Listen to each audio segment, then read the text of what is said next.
नमस्कार दोस्तों, मेरा नाम डीके योगा सेंटर की तरफ से आज एक फर्स्ट वीडियो बन रहा है। इसमें हम बात करेंगे एक महत्वपूर्ण टॉपिक के बारे में जिसको कहते हैं एटीट्यूड, हिंदी में कहते हैं नज़रिया। और इसको हम समझने के बाद समझ सकते हैं सोचने का ढंग, किसी वस्तु को देखने का तरीका, इसको हम लोग नज़रिया कहते हैं। तो हम समझना होगा नज़रिए की अहमियत के बारे में यहाँ पर डिस्कस करेंगे। नज़रिया जो होता है वो दो प्रकार का होता है, एक होता है पॉजिटिव नज़रिया, दूसरा होता है निगेटिव नज़रिया। मतलब सकारात्मक नज़रिया होता है और नकारात्मक नज़रिया होता है। हमें कोई भी काम जो करना चाहिए वो हमेशा सकारात्मक नज़रिए के साथ करना चाहिए। और मेरी पीढ़ी में सबसे बहुत महत्वपूर्ण जो खोज हुआ है वो हुआ है कि आपको अपने नज़रियों को बदल करके या अपने काम करने के जीवन के तरीके को बदल करके आप बहुत ज़बरदस्त रूप से अपने आप को सफल कर सकते हैं। आदमी की सबसे बड़ी पूंजी होती है और आदमी ही सबसे बड़ा बोझ होता है। ये आपको इस जगह पर समझना होगा कि जिस तरह से वस्तु ज्ञान जरूरी है उससे ज़्यादा बेटर आपको व्यक्ति ज्ञान की जरूरत होती है। हमारे पास आसपास में बहुत सारे ऐसे लोग होते हैं जो खूबियों से भरे होते हैं। उस खूबियों में से उनकी जो सफलता होती है वो सफलता डिपेंड करती है पूरी की पूरा उनके नज़रिए पर। अगर यहाँ पर हम बात करें कि कोई आदमी अगर सफल होना चाहता है 100%, तो 100% में से जो 20% होता है वो उसके स्मार्टनेस यानी लुकिंग पर और साथ में उसकी जानकारी पर डिपेंड करता है, जो कि सिर्फ और सिर्फ 20% पार्टिसिपेट करता है। लेकिन 80% जो सफलता में योगदान होता है वो होता है उसके नज़रिए की, उसके पॉजिटिव सोचने की, उसके हमेशा आगे बढ़ते समय लोगों के देखने की, बात करने की जो सिस्टम होती है उसको समझना होता है। उसी के माध्यम से वो आगे बढ़ सकता है। यहाँ पर आपको एक समझना होगा कि आप किसी भी क्षेत्र में अगर काम कर रहे हो तो कामयाबी की बुनियाद एक ही होती है और वो है आपका नज़रिया। हीरो से भरे खेत की बात मैं यहाँ बताना चाहूँगा कि एक बार की बात है, एक गांव में एक किसान रहा करता था। वो संतुष्ट था क्योंकि उसके पास हर सुख सुविधाएं थी जो उसको चाहिए था। वो संतुष्ट था क्योंकि वो खुश था। वो खुश था इसलिए वो संतुष्ट था। उसे किसी प्रकार की कोई ज़्यादा डिमांड नहीं था। लेकिन एक बार क्या होता है कि उसके गांव में एक ज्ञानी पुरुष आते हैं, महात्मा आते हैं, जो उसके घर पर रुकते हैं, उससे दान लेते हैं और बंदा उनको दान देता है। दान देने के बाद उसे एक सलाह देते हैं कि मैं तुम्हें एक वस्तु के बारे में बताना चाहूँगा। वह वस्तु बहुत ही ज़बरदस्त रूप से इतनी अच्छी होती है कि जो तुम्हारे जीवन को बदलाव ला सकती है। क्योंकि वो संतुष्ट था और खुश था तो पहले तो मना करता है कि मुझे किसी चीज़ की जानकारी नहीं चाहिए, लेकिन ज्ञानी महात्मा उसको ज्ञान देना ही चाहते थे। इसलिए वो क्या करते हैं, उसको बताते हैं। उन्होंने बताया कि हीरा इस दुनिया का सबसे महत्वपूर्ण और बहुमूल्य पत्थर होता है, जो अगर तुमको एक मुट्ठी भर मिल जाता है तो तुम इस पूरे गांव को खरीद सकते हो। मतलब बहुत ही ज़बरदस्त रूप से उनको ज्ञान देता है हीरे के बारे में। और जो किसान होता है वो बेचैन हो जाता है क्योंकि वो अब खुश नहीं होता है, क्योंकि उसके पास हीरा नहीं था, वो असंतुष्ट हो जाता है। उसके बाद महात्मा जी वहाँ से चले जाते हैं और वो जानकारी उनको प्राप्त हो जाता है मिस्टर किसान को। और वो धीरे धीरे करके समझने की कोशिश करता है कि काश मेरे पास हीरा आ जाए, काश मेरे पास हीरा आ जाए। उस प्रकार से वो अपने आप को बेचैन कर लेता है। अब वो क्या खुश नहीं था क्योंकि वो हीरे के बारे में जानकारी हो चुका था। अब हीरे को पाने के लिए उसने क्या किया, बहुत सारे परिवर्तन किए। उसने क्या किया कि पहले हीरे को खोजने के लिए अपने घर को बेचा, खेतों को बेचा। उसके पत्नी को वहाँ पर एडजस्ट करने के बाद वो अफ्रीका में गया जहाँ पर हीरे मिलते हैं। और बहुत दिनों तक, बहुत सालों तक हीरे की खोज में उसने बहुत मेहनत की, बहुत जगह घुमा, बहुत जगह सर्च किया, लेकिन उसको हीरा मिला नहीं। और लास्ट में वो क्या हुआ, इतना बेचैन और परेशान हो गया अपनी ज़िंदगी से और वो एक नदी में कूद करके जान दे दिया। वहीं दूसरी तरफ क्या होता है, जिस आदमी को उस किसान ने अपने खेतों को बेच करके गया था, वो आदमी आता है और वहाँ पर रहता है, उसके खेतों को रोज़ सुबह जाके टहलता है, देखता है।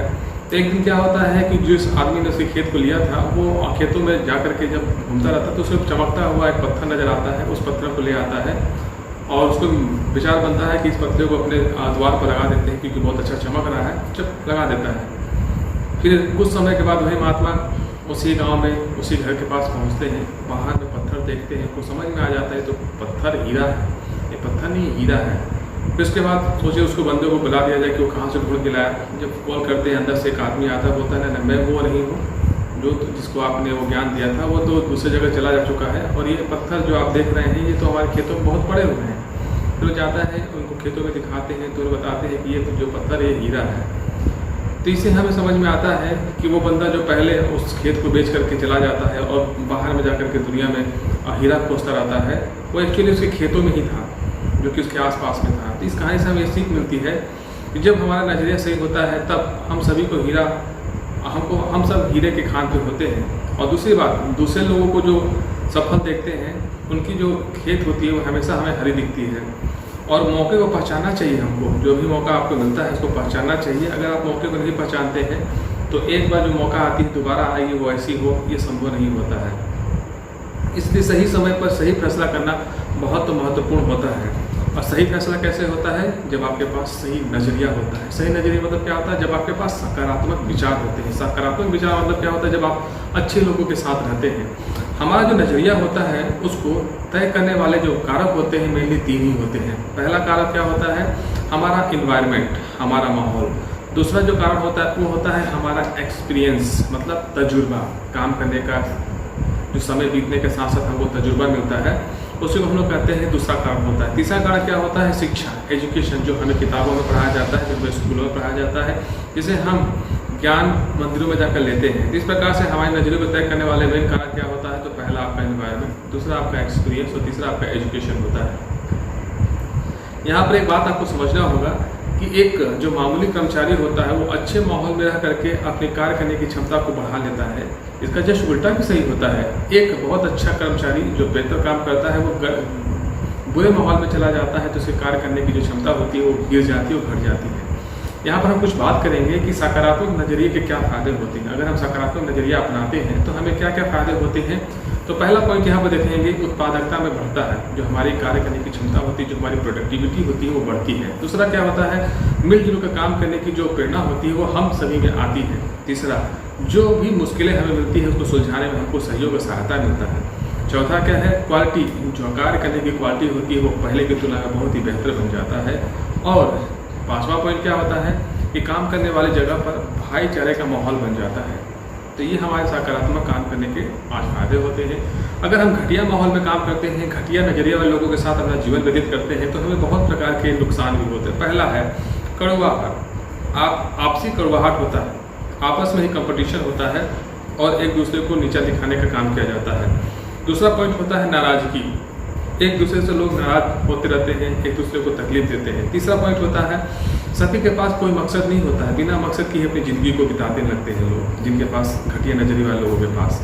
चौथा पॉइंट होता है जो सेहत होता है, जो स्वास्थ्य होता है, वो भी चिड़चिड़ापन होने की वजह से, आपस में कड़वाहट होने की वजह से, नाराजगी होने की वजह से खराब होता चला जाता है, मतलब सेहत भी खराब होने लगता है। और जो पांचवा पॉइंट होता है खुद तथा दूसरों के लिए भी तनाव पैदा कर लेते हैं। पहले अपने भी परेशान रहते हैं, दूसरों को भी परेशान किए रहते हैं। इस प्रकार से पूरा का पूरा माहौल क्या होता है? गड़बड़ा जाता है, अच्छा नहीं रहता है। अब हम बात करेंगे कि अच्छा नज़रिए बनाने के हम कौन कौन से उपाय कर सकते हैं, किस प्रकार से अपने नज़रियों को हम पोषित कर सकते हैं, उसकी जानकारी भी हमको होनी चाहिए। तो पहला पॉइंट हमको सबसे जानना चाहिए कि अच्छा नज़रिए बनाने वाले उसूलों के बारे में हमको जानकारी होनी चाहिए और हमें उसको जानने की कोशिश करनी चाहिए। विषय होता है अच्छे बनने की इच्छा आपके अंदर से आनी चाहिए। अगर आप अच्छा बनने का इच्छा ही नहीं रखेंगे तो आप में चेंजिंग नहीं आ सकता है। तीसरा क्या होता है? उन उसूलों को पालन करना चाहिए और निष्ठा के साथ पालन करना चाहिए, अनुशासन के पालन करना चाहिए, जो आपको सकारात्मक नज़रिया प्रदान करते हैं। सही नज़रिया बनाकर रखने के लिए आपके पास कुछ उपाय होते हैं जिसको मैं 1 बाय 1 करके बता रहा हूँ। पहला उपाय आप क्या कर सकते हैं? तो अपनी सोच बदलें और अच्छाइयाँ खोजें। सोने की तलाश में कोई बंदा अगर जाता है किसी माइंस में या कोई कंपनी माइंस में जा करके सोने की तलाश करती है तो बहुत कम मात्रा में सोना मिलता है, लेकिन टनों टन मिट्टी हटाना पड़ता है। उसी प्रकार से किसी आदमी के पास जाते हैं, किसी आदमी से रिलेशन बनाते हैं, किसी आदमी से व्यवहार बनाते हैं, वहाँ पर आप जब जाते हैं तो उस आदमी में हो सकता है बहुत सारी बुराइयाँ हों, लेकिन वो आपके लिए क्या पॉजिटिव है, उसके अंदर में आपके लिए क्या अच्छा चीज़ होता है, उसके अंदर में आपके लिए क्या सोना हो सकता है, आपको खोजना पड़ेगा। मतलब आपको पहला कदम उठाना होगा कि किसी बंदे के पास जाते हैं, किसी माहौल में जाते हैं, किसी भी जगह पर जाते हैं तो आपको वहाँ पर सोने की खोज करनी है, यानी वहाँ पर अच्छाइयाँ खोजनी है। बहुत सारी बुराइयाँ होंगी, उनको दूर करके हटा देना, उसके बारे में नहीं सोचना है। दूसरा कदम आपके पास है हर काम तुरंत करने की आदत डालें। हर काम तुरंत करने की आदत डालें। अगर आप टाल मटोल करते हैं, काम को तुरंत नहीं करते हैं तो आपको दिक्कत होने वाला है। तो पहला कदम आप समझ चुके हैं। दूसरा कदम आप समझ चुके हैं कि आपको तुरंत काम करना चाहिए। जब मैं बड़ा हो जाऊंगा, जब मैं ये कर लूँगा तो उसके बाद ये काम करूँगा, ऐसा अगर आप बहाना बनाते हैं तो आपका नज़रिया गड़बड़ हो जाएगा। तीसरा कदम होता है आपको एहसानमंद होने का नज़रिया बनाना होगा। आपको एहसानमंद होगा अगर आपको कोई चीज़ बताता है, कोई बेहतर चीज़ समझाता है जिससे आपके जीवन में परिवर्तन और बदलाव आता है, तो आपको उस आदमी का हमेशा एहसानमंद होना चाहिए। और एहसानमंद हो करके ही आप अपने आप को आगे बढ़ा सकते हैं। चौथा कदम होता है लगातार ज्ञान हासिल करने की इच्छा होनी चाहिए और कार्य करना चाहिए। आपको हमेशा ज्ञान प्राप्त करने के लिए काम करना चाहिए। आपको ऐसे लोगों के साथ रहना चाहिए जहाँ पर ज्ञान की बौछार हो रही हो, जहाँ पर गंगा बह रही हो ज्ञान की, और आपको उस गंगा का अनुभव लेने का मौका मिल सके। इस प्रकार से आपको हमेशा ज्ञान देने वाले जगहों पर जाना चाहिए। यहाँ पर कुछ बात करेंगे हम, छोटे छोटे टॉपिक्स हैं। पहला होता है शिक्षित होने का मतलब यह नहीं होता है कि सब फैसला आप सही करते हैं। मतलब बहुत सारे लोग पढ़े लिखे तो होते हैं, लेकिन जो डिसीजन लेने की मेकिंग की जो पावर होती है वो सभी के पास बेहतर नहीं होती है। कुछ अनपढ़ लोग भी क्या होते हैं, वो डिसीजन बेटर लेते हैं, लेकिन जो पढ़े लिखे लोग होते हैं वो बेहतर मतलब डिसीजन ले ही नहीं पाते हैं। एक आज का जो ज़माना होता है वो बहुमुखी प्रतिभा का है। मतलब आप अगर सोचते हैं कि एक प्रकार का जॉब करके आप दुनिया में रह सकते हैं, नहीं। अब क्या है, आपको मल्टीपल सर्विसेज देने वाला प्रोडक्ट बनना होगा। आपको एक से ज़्यादा जानकारी होनी चाहिए। आपको एक बात और समझना होगा कि कुदरत ने, प्रकृति ने हर इंसान में कुछ न कुछ खूबियाँ दी हुई हैं। आपको उस खूबियों को पहचानना होगा, उसके साथ उसी प्रकार से व्यवहार करना होगा। एक बात और है कि अज्ञानी होना उतना शर्म की बात नहीं है जितना कि किसी काम को सही ढंग से सीखने की इच्छा ही ना हो। एंड पॉइंट होता है, आपको बताना चाहूँगा स्कूल में क्या होता है, ज्ञान की झरना बहता रहता है, ज्ञान की गंगा बहती रहती है। जहाँ पर कुछ जो छात्र होते हैं आते हैं प्यास बुझाने के लिए, कुछ एक दो घूंटी पीते हैं और कुछ सिर्फ कुल्ला करते हैं और वहाँ से निकल जाते हैं। मतलब स्कूलों में ज्ञान तो बढ़ता रहता है, लेकिन कुछ लोग लेते हैं, कुछ लोग नहीं लेते हैं, और कुछ लोग बहुत ज़बरदस्त रूप से लेते हैं। हमेशा आपको अपनी बुद्धि को तेज करते रहना चाहिए, हमेशा अपने आप को अपडेट करते रहना चाहिए। आपको हमेशा अपने दिमाग को खुराक देते रहना चाहिए। आपके पास अगर ज्ञान होता है और ज्ञान एक शक्ति होती है, और शक्ति से ही आप आगे बढ़ सकते हैं। पांचवा कदम है, आपको जानना होगा अच्छे स्वाभिमान का निर्माण करें। आपको अपने बारे में और अपने आसपास के लोगों के बारे में बहुत अच्छे तरीके से सोचना चाहिए, जानना चाहिए और अपने स्वाभिमान का निर्माण करना चाहिए। छठा कदम है, आपको बुरे असर से दूर रहना चाहिए। मतलब बुरे लोगों से दूर होना चाहिए, घटिया सोच वाले लोगों से दूर होना चाहिए। सिगरेट, गांजा, ये जो पीते हैं शराब, उनसे दूर होना चाहिए। अभद्र और आलिश साहित्य पढ़ने वाले लोगों से दूर होना चाहिए। घटिया फिल्में और टेलीविजन प्रोग्राम से नहीं देखना चाहिए। आपको अपशब्द नहीं बोलना चाहिए। ये चीज़ें आपके बुरे असर से दूर होने में, जो कि आपके नज़रिए को सकारात्मक बनाने में योगदान करते हैं।